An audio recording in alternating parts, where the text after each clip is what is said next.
guys, you are at MVC Education YouTube channel, and today just please welcome our wonderful teacher David. So David is one of our leading teachers, as you know. You already saw one interview with him, and today we're gonna ask him some new interesting questions. Okay, something new. Okay, good. Yes, Good. but David, please first of all introduce yourself to our kids again. Okay, my name is David, and and I'm in Malaysia. I'm in Langkawi, Malaysia. Originally, I'm from Canada, and I graduated a long time ago from university. Yeah. Okay, are there any unique educational techniques you've started using due to your experiences in our camp? So I wouldn't say so much educational, but I think more in terms of being able to manage the class. Because the students are here learning, but at the same time they're here having a good time with their friends. So More like social techniques. yeah, there was a situation where a couple of my students didn't return from their break. Yes, and I'm not What really did you sure do? what happened. Well, instead of just asking them directly, what's going on, I actually talked with them about something that's happening in the class, one of their assignments first. And I think they were a little bit surprised by that. So, so we sat down and got comfortable first and talked about some of their classwork that they had done. Okay. They did really well. And I asked them about, their absence, and we discussed it then. So I think that was something interesting. How has working in our international camp influenced your professional development? I'm not really sure about that. How? So, Why? well, I think doing camps is something a little bit different for me. So As usual, you have online classes. yeah, usually I'm teaching online, so I'm in front of the computer all day, and it's fulfilling, and it's nice to have the conversation and dialogue with the students. But obviously, in a camp environment, you get to know the students a lot better and get to spend some time with them, and a lot more social. So that's nice. So, social development. Social development for them. And for you? For me, I'm not sure if I can develop any more socially.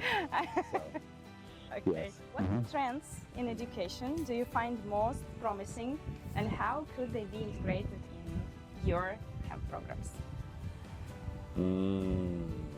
Yeah, I know it's difficult, but To think of something off the top of my head,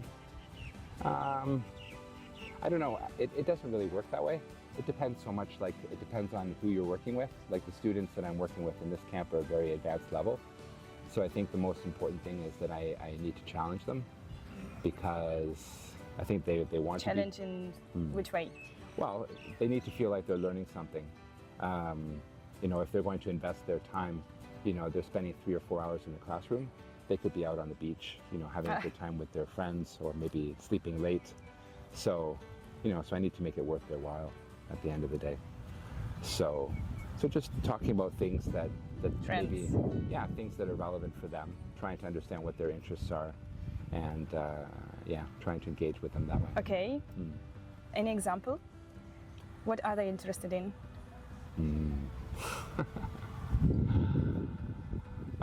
They're interested in talking about themselves. Oh, So of course, teenagers. Sure.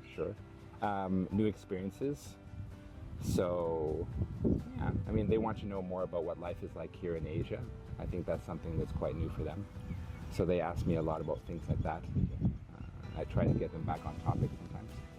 So to discuss the things that we're talking about in the class.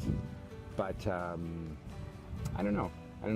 The issues that we're talking about now are social issues. The students that I'm working with are advanced level, so they have some idea about what kind of things they want to do with their careers.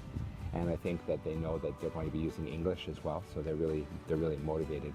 Wow, That's what I feel with them. that's cool to hear. So, not all of them, but yeah, most of them. What skills do you think will be most important for the next generation, and how can the camp help develop this?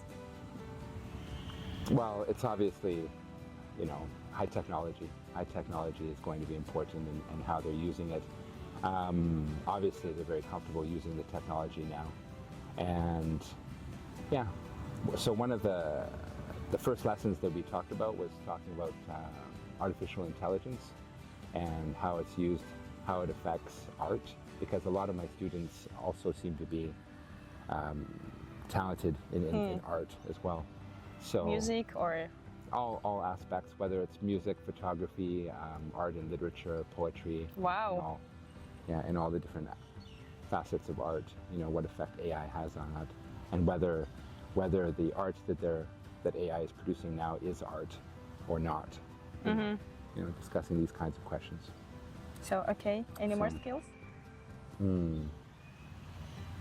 I don't know. It's not so much about skills. It's more about reading the room. So understanding, you know, who your audience is, who your students are, and what their interests are. Okay, but for example, like independence from parents or some social skills again. What do you think? What do you mean? Independence from their parents is not something that I'm really dealing with. We have leaders, camp leaders that are sort of Yes, but dealing with that. anyway, it's camp in total. They have to wake up on time to go to your class. This is okay. This is not an independence, but any other skills?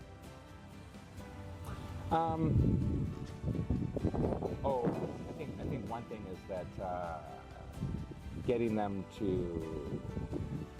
work together as a team, and getting them to communicate with each other, not just communicate with the teacher.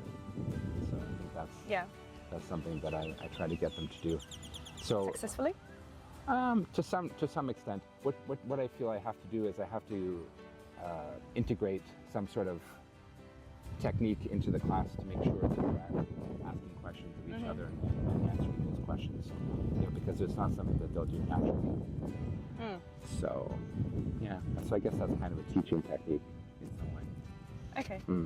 Okay, the last, my favorite question. What has been the most rewarding part of your teaching experience at the camp? The most rewarding.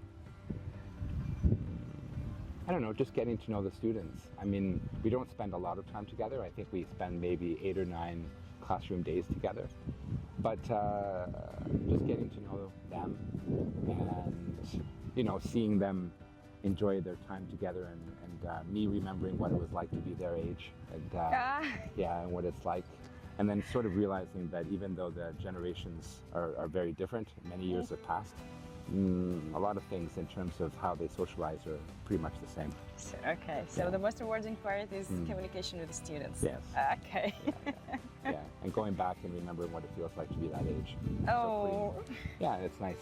It's nice to put myself back into their shoes. It's nice. It's a good time. Good time for them.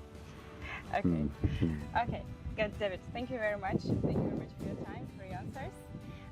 Dear students. Subscribe to our channel. Yeah. And you can leave comments. Where can I leave comments? I'm not sure. Where would you like to leave comments? Like below? Below the video. Okay, below the video. You can see that there's some place where you can leave comments. In English, not just in Russian.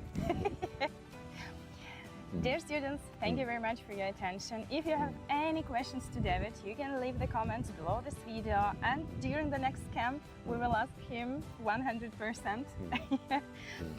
Subscribe the channel. See you again. Bye-bye.